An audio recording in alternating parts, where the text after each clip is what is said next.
Hello everybody, my name is Jess, and thank you for coming to this session on presenting with Panache.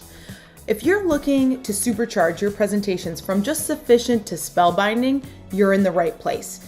Whether you're pitching a presentation to your colleagues in person, teaching lessons to students virtually, or just recording flipped content for asynchronous viewers, knowing how to captivate your audience is an art. And in this session, you're going to learn some tips and tricks on how to prepare and design, deliver, and interact and engage with your presentations and your people in your audience. So let's get started.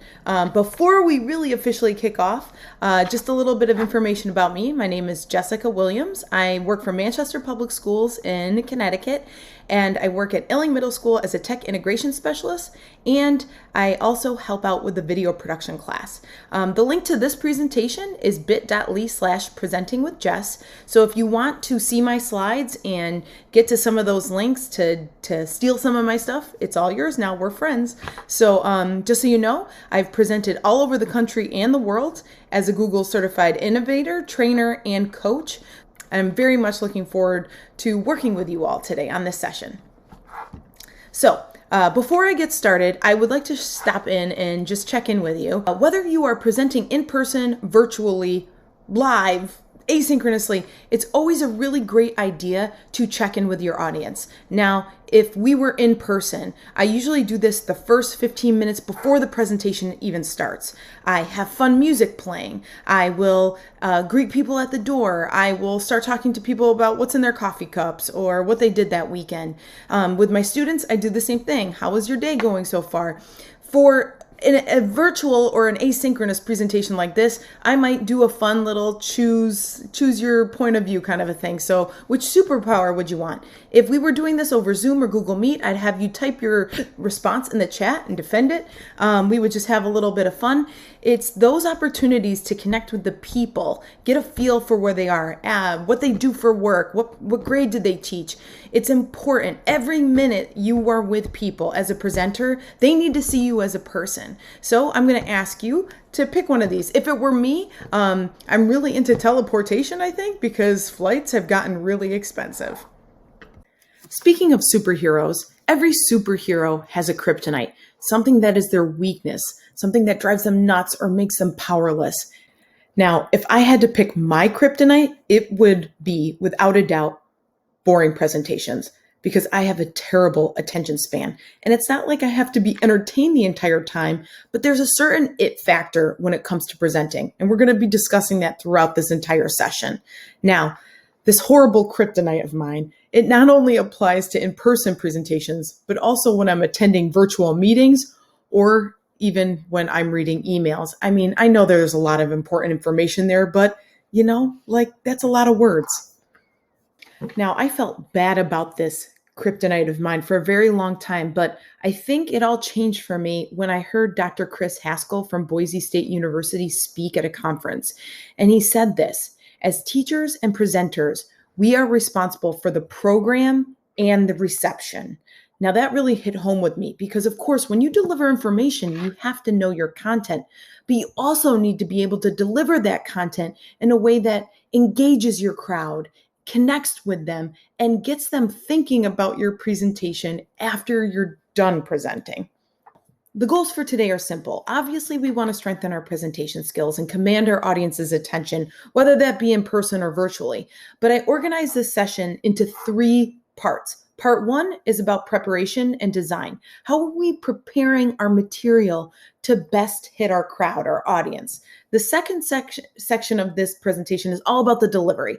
Some tips and tricks on how you can captivate in the middle of your presentation, working with the crowd, how you can feel confident presenting to everybody. And finally, interacting and engaging with your audience as you are presenting. So, of course, we don't want to just present for 45 minutes straight without checking in with the crowd. That can be a real snooze fest. So I will teach you some ways that you can engage with your attendees as you are presenting your wonderful content. And whatever time we have left, I have some real showstoppers to show you. Here's some food for thought. Did you know that the average attention span for a goldfish is just 9 seconds? Now, back in 2000, the average human's attention span was 12 seconds. And in just 15 years, so in 2015, did you know the average attention span has shrunk to 8 seconds? I mean, that is bonkers. So when you are trying to get someone's attention in an email and the email looks like this, now, yeah, see the little snooze emoji. Yes. So while there might be a lot of important information in this email, chances are the receiver of that email isn't going to pay much attention to those details. Your connection with your audience starts even before you are presenting. So knowing how to compose an email that's going to capture the attention of a person or a goldfish is an absolute skill. Right off the bat, as I look at this email, there's a lot of text. There are really long URLs that I know I have to go to and click on, but there's nothing here that draws me to what the important information is. So what are some things that we can do in an email that we know we have to send some really important information, but we really want people to read it? This is an actual email I had to send out some coaches in my district this past spring. The first thing you're going to notice is that it's not very long. There's not a lot of text heavy paragraphs. What you will notice is that I utilized bullet points. Bullet points are a great way to keep things short and to deliver information that is pertinent. It actually draws your eyes there. The next thing you're going to notice is that I bolded an action item, something I really needed my participants to do. You will see that in the middle, there's that action item, and it says, fill out this doodle with your availability. I was trying to find a time for everybody to meet. Very simply, I just highlighted in my email with the light yellow, so it's not like burning my eyeballs out, just drawing people's attention there. I also even used some emojis, just one pop, two pops of an emoji. If this is an informal email, I have no problem using emojis, just to draw people's attention there. And finally, getting rid of very long URLs, the HTTPS, blah, blah, blah, simply by highlighting the text in an email that you want to turn into a link, simply by highlighting it and hitting Control K or Command K if you're using a Mac on your keyboard, will very quickly allow you to change your long URL, get rid of that long URL, and change that text into a link so it looks a lot cleaner. Next thing I want to show you is another sample. This is an action item. We had some state testing coming up, and you'll see again, I didn't use so much bulleting here as I used that highlighting the action item. I hyperlinked, so I took out that long, nasty URL, but you're going to see that I also used a screenshot. A screenshot is a great way, instead of directing people through text, to show them exactly what you are talking about. Now, let's say someone is having an issue and I can't sit with them to resolve. I could take the time to write out very extensive step-by-step directions, but what about if I just did a screen recording? There are some amazing opportunities to record a screencast because guess what? Your students, your colleagues, many of them are visual learners. Recording a screencast cuts down on that unnecessary text in an email. And another thing is by recording these mini 30-second, 60-second videos, you're going to build a really great repository of recordings that you can share out in an instant so that you're constantly not rewriting directions to students and colleagues. Some of my favorite extensions for screencasting include Screencastify or Loom, that once you record it, it can turn into a link that you can pop into an email. Screencastify also saves directly to your Google Drive. And also, did you know that even iPads and most mobile devices have a recording tool baked right in, so you can record your screen and actually save that right to your mobile devices or your iPad's camera roll. It's extremely wonderful. And actually, I'm using another tool for this presentation, which I've never used before for screen recording, WeVideo. So if you're interested in learning more about WeVideo, I also am a WeVideo ambassador. Feel free to email me about it. And while we're on the topic of screen recording and screencasting, I just want to give you some best practices. So guess what? Shorter is better. Give up the Oscar. Nobody needs anything that's super long just for the sake of being long. Keep it short.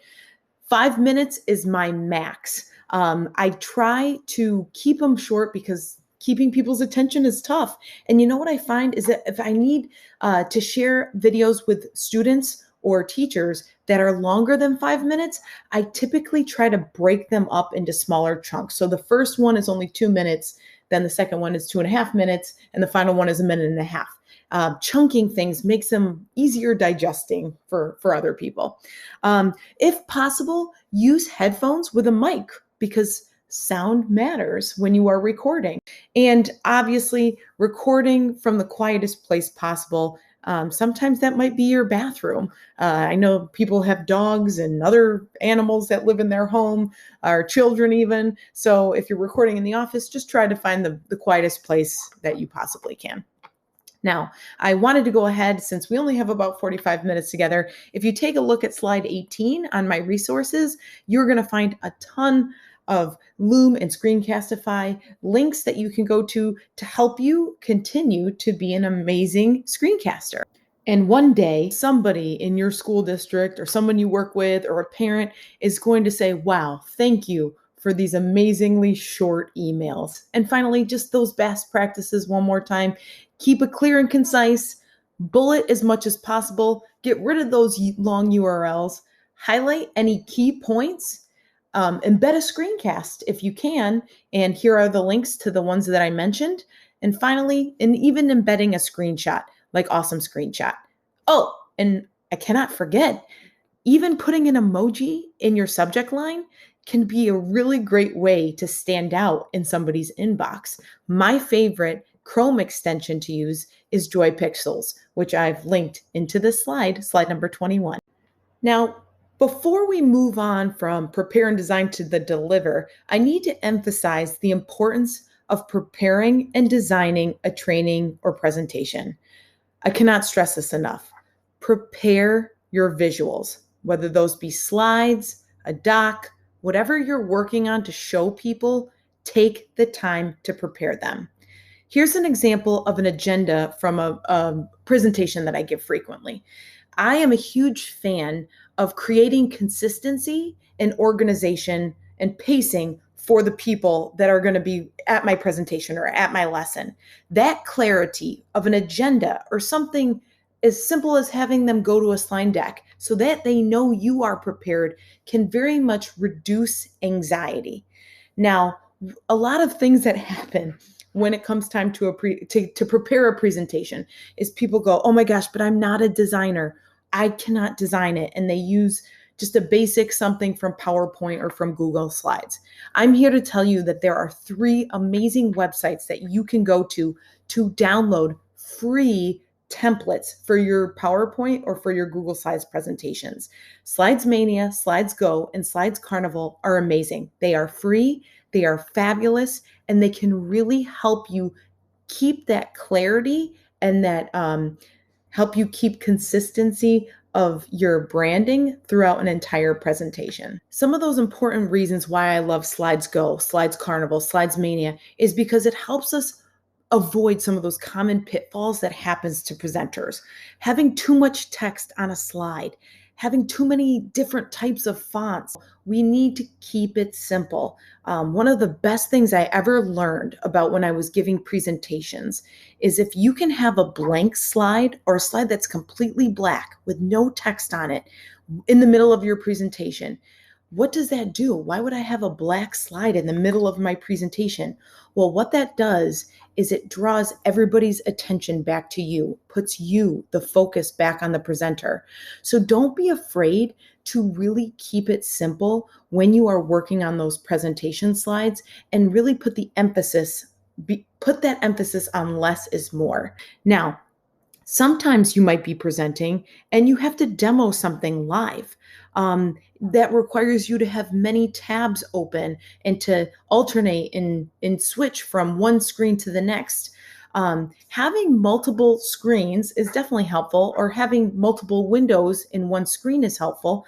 But if you are a Chrome user, one of my favorite tips to use is grouping your tabs ahead of time.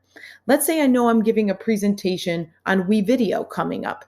I have 3 tabs that I want to utilize. If you open up those tabs on your Chrome browser and right click on one of those tabs, you can group your tab into different particular presentation things. So again, I'm working on WeVideo. I want to make sure I have these tabs ready to go. Having your links ready ahead of time, it really minimizes the chances of something flubbing up or not working for you when it comes to a live presentation. So I highly recommend grouping tabs, having your tabs ready ahead of the time before you're presenting virtually or in person so that there's less of a fumbling and typing in of URLs when it's crunch time. Now that you've had your content prepared and designed, we are ready to talk about delivering that content. Now, whether that's in person or virtually, knowing how to capture an audience is an art. I've been presenting now since, I don't know, the past 7 or 8 years. And to this day, it still makes me incredibly nervous. There's so much pressure. And we all know, even if you're an expert on the content, being able to deliver it in a way that makes your audience care is huge. So I have to tell you, there are some tricks I've learned over the many, many hours of presenting. And every time I get nervous, I always think about my public speaking muse, William Shakespeare. Willie the Shake, as I call him. Here's how this obsession really started. Back in 2001, I read Macbeth for the first time. I was a junior in high school, and all I can think about in this time was how awesome this was. He went from witches to apparitions to prophecies, regicide. There was a drunk janitor. It was everything. It was amazing. And it wasn't until I was in college and I was actually studying who Shakespeare was that I realized all that he did. He was an actor, he was a playwright, he was a theater owner, a director, producer. And I think sometimes as teachers and presenters, we do put a lot of that pressure on ourselves. We are the researchers, the lesson designers, the curriculum, the data, the everything. And it can be very overwhelming. So here I am today. If you want to deliver powerful presentation, I have 3 important tips for you to remember. So, to put things in perspective, back in Shakespeare's time, which was like the 16th century, he didn't have crazy special effects like J.J. Abrams, and his Globe Theater didn't have switcher boards for audio or even microphones. And a lot of times, our fear of failure as presenters stems from our confidence. We often think to ourselves, what do I bring to the table? The most important thing that I learned from Shakespeare here is don't focus on what you don't have. Focus on what you bring to the table.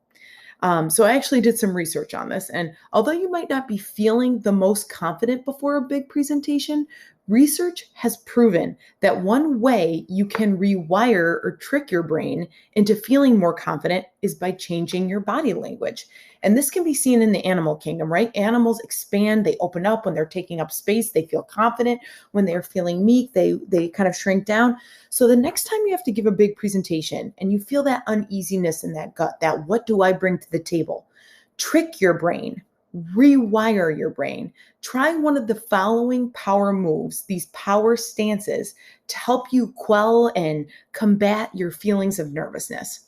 The first one is the Wonder Woman, right? You stand with your hips and you put out your chest and you can feel like the sweat coming off of your hands and you're nervous to speak. And if you're going to remember anything, puff up your chest and just be ready to be Wonder Woman or Wonder Man or Superman. The other one is the take it or leave it, right? You place your hands on the table, take a deep breath, lean forward, and you are in control. Breathe. You know what you're doing. You know your content. And finally, the victor. Take up space. Make your arms wide. Trick your brain into thinking you are feeling confident and smile. Shake off this feeling of I'm nervous, I'm sweating, I'm looking through my notes. Stretch yourself out. Put your arms in that V and be the victor. Remember, don't focus on what you don't have. You have something of value to share with your students and with your audience. And if you're not feeling confident, fake it till you make it. Now, the second tip. is know your audience. The way that the Globe Theater was set up, standing room was saved for the groundlings. Those were the servants, the soldiers, the seamen, the poor artists, and it cost a penny to stand on the theater floor. And because it was an open air amphitheater, the groundlings were vulnerable to snow and rain. And if they didn't like how things were going, they would hurl fruit and vegetables at the players. And it kind of sounds like working at a middle school. And the richer folks, they would sit up higher in the reserve seating. So how did Shakespeare keep the attention of such a diverse crowd? Well, Shakespeare knew what would attract theater goers, the ghosts and the murders, but he also knew how to organize his content in a way that could make people spellbound. For example, those long speeches could be followed by the drunk janitor or a fighting scene. And from his director's chair, Shakespeare knew and he understood what could captivate that audience. And it was because he put his audience at the heart of all that he created that made him successful. It is so important to remember that as you present, you think about your audience and the stakeholders and your students when you deliver. How are you hooking them into the presentation? How long have they been sitting there? Are you just telling them facts or are you telling a story? Orchestrate your content so it matters to the listener. Now, finally, we have one last tip from Shakespeare to help you with your presenting. It's very important to have a few tricks up your sleeve. Shakespeare was known for having trap doors on his stage and duels and prose versus puns. He knew one tool wasn't going to do everything for him. He knew he had to switch it up to keep the audience's attention. Now, as you deliver presentations, did you realize that 85% of what the audience takes away is based on your mannerisms, your facial expressions? It's important to be expressive. And sometimes you might want to speak louder, and other times you might want to get serious and kind of draw back in to bring them back into you. Do not be afraid to be expressive.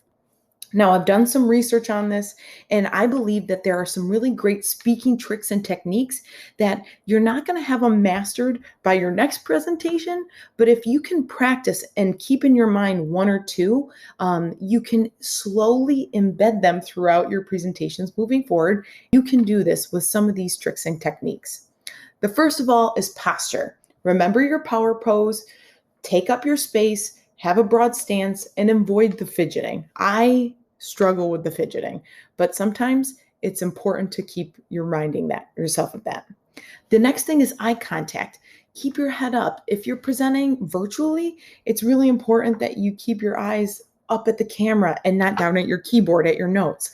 Don't be creepy, meaning just smile when it's natural for you. Don't force the smile if it's uncomfortable for you. And scanning the room, if you're in person, try to make eye contact. Think about that person that's all the way in the back trying to pay attention to you.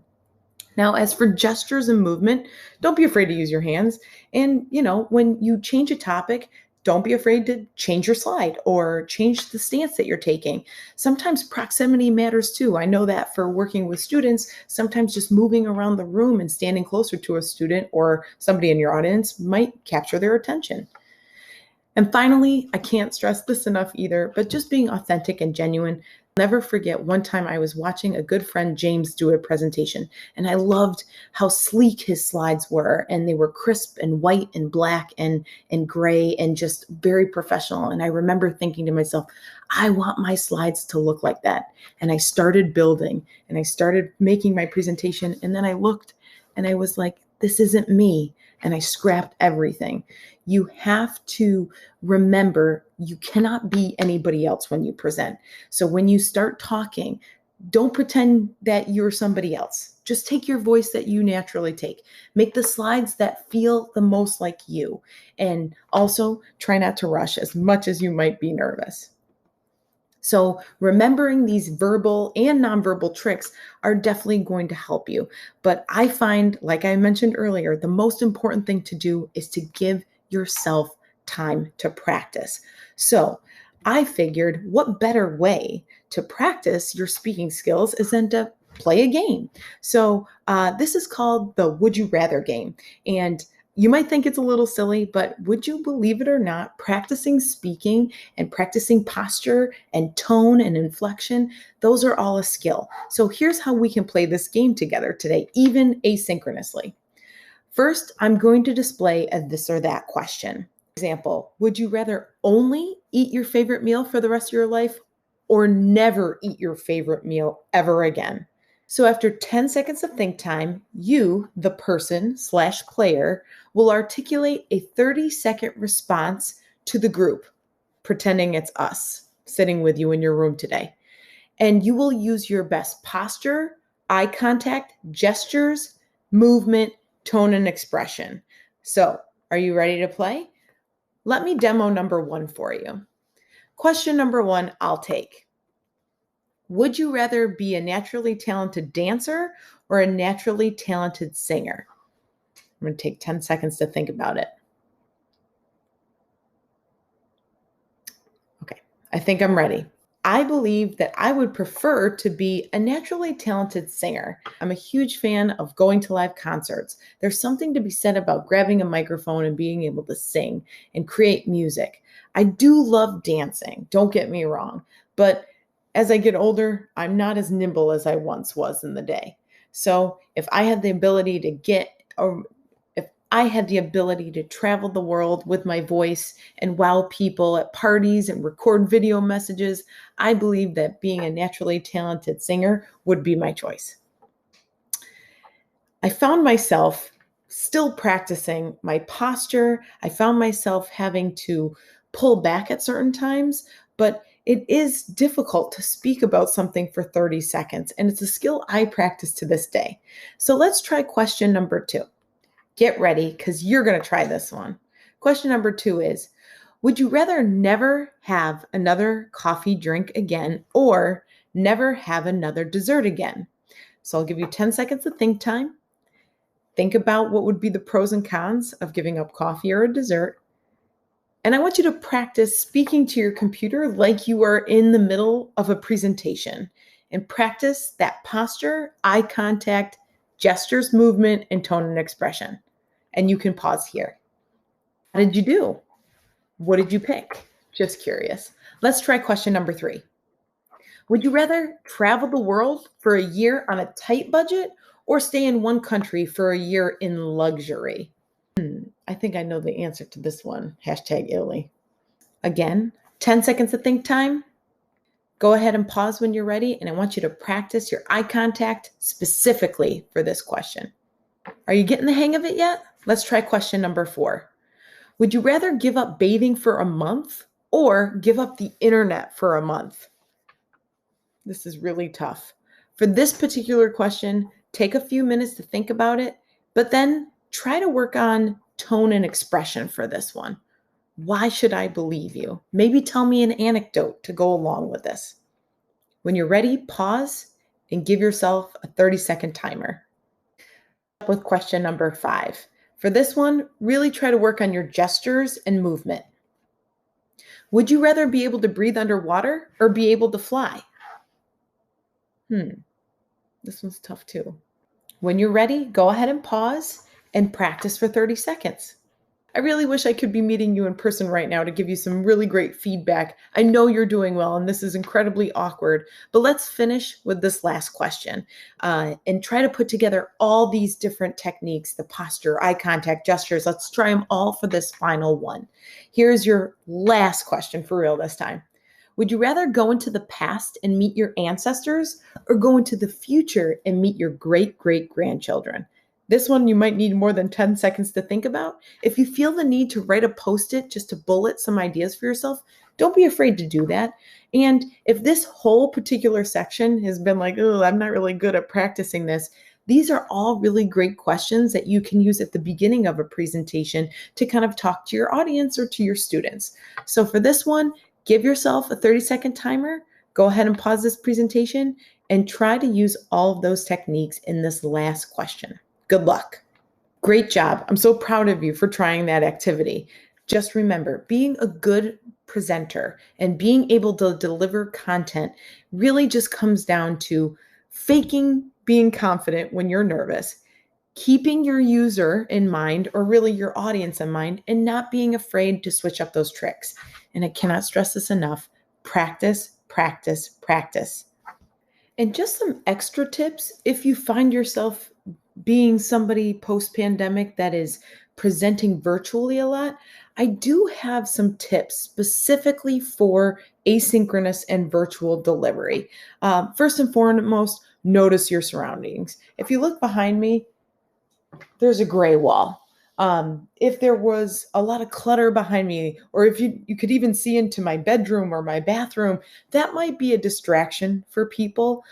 If at all possible, try to have a very blank background. And if you can't, try to use one of the virtual backgrounds that Zoom or Google Meet provides for you. It can really help you kind of eliminate those distractions that might be happening as people are looking over your shoulder, like, what's on that guy's bookshelf?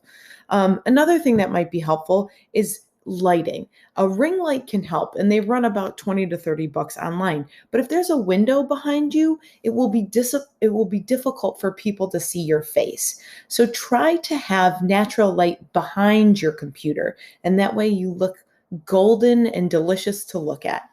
Another thing we might want to worry about is audio. Are you in a busy place? Are you in a loud, echoey room? Decide for yourself whether headphones work for you or not. And then, like I mentioned before, background distractions have gotten so popular that actually on Twitter, there is an account called Room Rater. And if you take a look, what Room Rater does is it takes screenshots of people that are being interviewed remotely, and it rates their background, like how well they position their camera, how light or dark it is in their room, what kind of distractions are around you. So don't be afraid to get rid of some distractions, but also play them to your advantage. For example, if I were presenting in front of students right now, I might want to show them my Funko Pop of Sophia from the Golden Girls as a conversation starter. Know how to play those distractions to your benefit. Another thing while presenting is do not be afraid to show your face. Whenever you're recording asynchronous content, I always try to make sure my mug is somewhere visible. Students really appreciate when they can see your face. Your colleagues like to know that you are there, not just your voice. Don't be afraid to show your face. It really adds an extra panache to everything. Sometimes using a custom cursor is a great trick to get people to follow along as you're demoing things on a website. If you go to custom cursor, there's an extension where you can turn your cursor into a hot dog or a smiley face. And it's just a kitschy little thing that might just be something to help you if you have young learners that are following you, or just you want to throw a curveball at your audience. And like I mentioned earlier, practicing, having links ready, and using a second monitor can be very, very helpful. Now, as we move on to the final section of this presentation, I want to talk to you about the importance of what it means to engage and interact. Like, it is so difficult to find time to work our curriculum in and connect with students and colleagues if you are delivering professional development. But I just wanted to let you guys know there was a preliminary study that was released from MIT back in March of 2020, and the report concluded that the need to connect is as fundamental as our need to eat. And over the course of the pandemic, people were actually starved for contact. And it suggests that that chronic social isolation might be something like a long time undernourishment. Now, this loneliness can actually impede a person's ability to learn and retain info. And we can't deny what our students and our colleagues have gone through in the last few months through the pandemic. So I'm not a psychologist, but I know that in order for students and adults to want to learn, needs have to be met. And Google Workspace for Education and other technology tools can really foster teacher to student and student to student connection and colleague to colleague connections by cultivating an environment of psychological safety. Now, I want to provide you some tips today that might actually be helpful for you when you want to engage and connect with your colleagues, but most importantly, students. One way to do this is to just start your presentation with a fun question. And these questions are not always just for the first week of school. They can be done every time you meet synchronously, or it can be done when you're recording content. Throwing a little Easter egg into one of your screencasts can be something that your students look forward to. Quickly, just dropping these into a Google Meet chat or the Zoom chat, or even running a Google Meet poll can really be helpful to get your students and your attendees interested in what you've got going on for the day.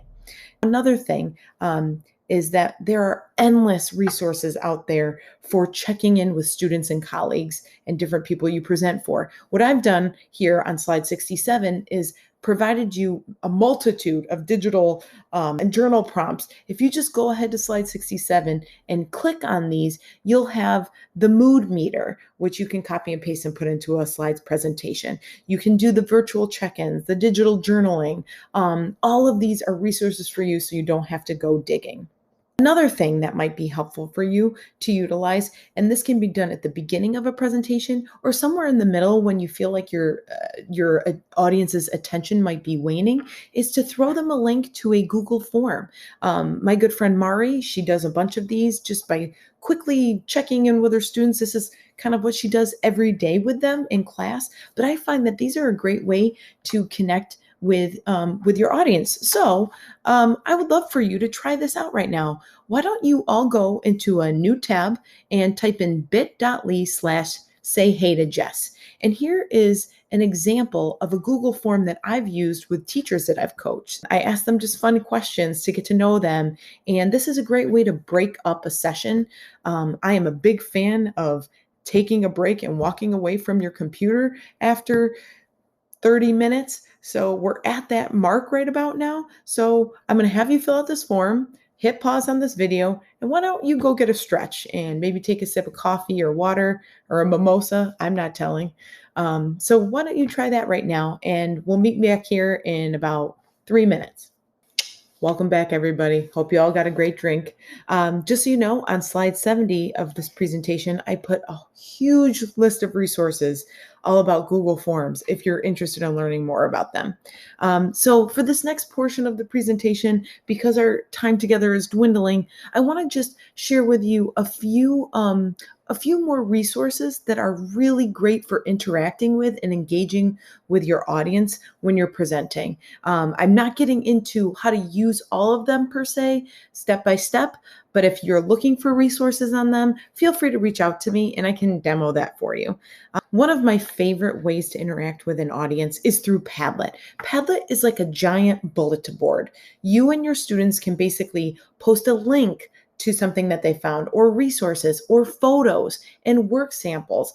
One thing I would love for you to try right now is to open up a new tab and go to bit.ly/JessPadlet. So when you get to my Padlet, just go to the bottom right-hand corner where the plus sign is, and you can add something unique, odd, or interesting from your room or space.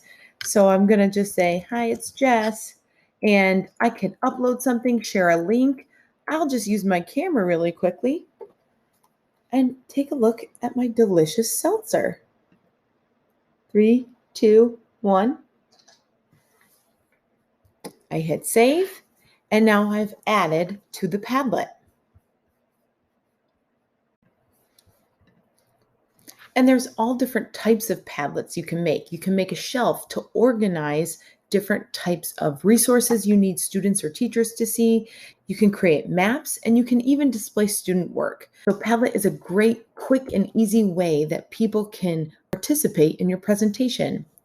Another great tool for presentations, if you are a Chrome user, if you are a Google Slides user, is Pear Deck. And Pear Deck can basically be used on a Google Slides presentation you've already created or on a presentation that you are currently working on. And all it does is gives students and participants a voice. It's a great way to do SEL check-ins. One thing I really love about Pear Deck is once you add it to Google Slides, they have created templates for you, like the one you're viewing right now on the stress check. Great way to start a class, Great way to sprinkle some engagement and formative assessments throughout your presentations. And what I really love also about Pear Deck is that it can be done synchronously with an instructor-paced Pear Deck or asynchronously so the students can complete it for homework. Now, one other tool you could use is a great tool, newer to the Google Workspace for Education, is a Jamboard. And it really does encourage active learning. So think about this. You're in the middle of a presentation. You want people to vote and manipulate things. Share a Jamboard directly to your students by dropping the link to the Jamboard into the Google Meet, your Zoom, whatever. And the students can manipulate things. For example, join me on my Jamboard, bit.ly/JessJam21. Hopefully you took a minute to participate in my Jamboard. If you go to the Canva link that I've put onto slide 82, you will see that they have some Jamboard/whiteboard templates that you can use as GIF backgrounds on your Google Jamboard. I use this frequently. What I really loved is at my most recent meeting with my coaches, I downloaded a Canva background as a GIF and put it onto my Jamboard. And what I did to start my session with everyone is I said, hey, which emoji are you feeling today? And they dropped in the chat and we had a good conversation. So again, go to Canva. The education version of Canva is free for educators. So go check out Canva and log in with your school account. We have finally discussed it. We've come to the end of our journey. We've talked about preparation and design, how to deliver crush-worthy content, and how to engage and interact with your audience. But wait, there's more. I have one final tip to show you in this session, and that is something that has blown me out of the water when it comes to presenting. Introducing helps you perform, present, and entertain on video. It works synchronously with Google Meet, Zoom, and many other video products, or you can just record yourself as an amazing asynchronous resource. The one thing about is that you do have to download it to your computer, so it won't work on a Chromebook. But why don't you meet me over there right now? Welcome to kind of looks ordinary, but what it produces is something incredible. The first thing you should notice is you are in a particular room. Right now, I have a room with waves behind me. So if I was presenting synchronously over Google Meet or Zoom, I could choose as my camera. And there are so many different virtual rooms to choose from. So I could go from tiers. I can have different color backgrounds that go with different personality types. And you can always add your own background if there's one that you want. For example, if I wanted my Changemaker background, I could add that one for me. Ta-da! Once I have the background that I like, I can start adding my content. So if you take a look at the bottom of the screen, I have an option to add text, like a text box. So I can say, welcome, and hit done. And it will show up over my shoulder, kind of like a newscast. And I can move myself from left to right so that I'm not taking up so much space. What I absolutely love too is if I want to give a different effect, I can turn my slides off for certain times. I can have it over my shoulder, or I can even make it full.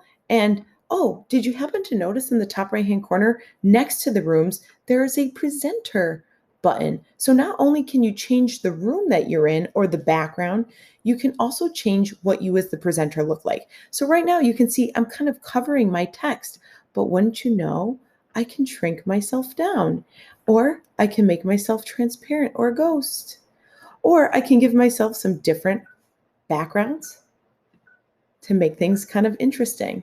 So let's say I'm trying to present something and capture somebody's attention. Maybe one of my slides in has a special effect. Now, not only can you add text, but you can add a GIF. So let's say I really love this heart emoji. I can throw that in to say how much I love presenting to you all today. Now, one thing I've learned as working with and you'll see in my presentation that I've included an entire presentation I did for the National Junior Honor Society using is that I don't necessarily need to create a Google Slides presentation or a PowerPoint in order to use very frequently, what I'll do is just create a very rudimentary presentation right in and then I will get ready to record. And when I'm ready to record, I just hit record to file and it gives me an MP4 at the end. Most up-to-date tutorials on make sure to check out the link to their YouTube page. I just wanted to say thank you so much for learning with me today as I discussed with you ways to prepare and design, deliver, and engage and interact during presentations. Now, if we were in person or if we were even synchronously live, I would finish with some type of culminating activity, either a waterfall activity, which you can read about here, or a head, heart, and feet share out. So I encourage you, even as you are leaving, to make sure that you are connecting, circling back with your attendees, getting their feedback before you leave the room. And as always, we are friends now, so please don't hesitate to reach out and let me know if you have any questions or if you need any assistance as you learn to present with Panache. Thank you so much.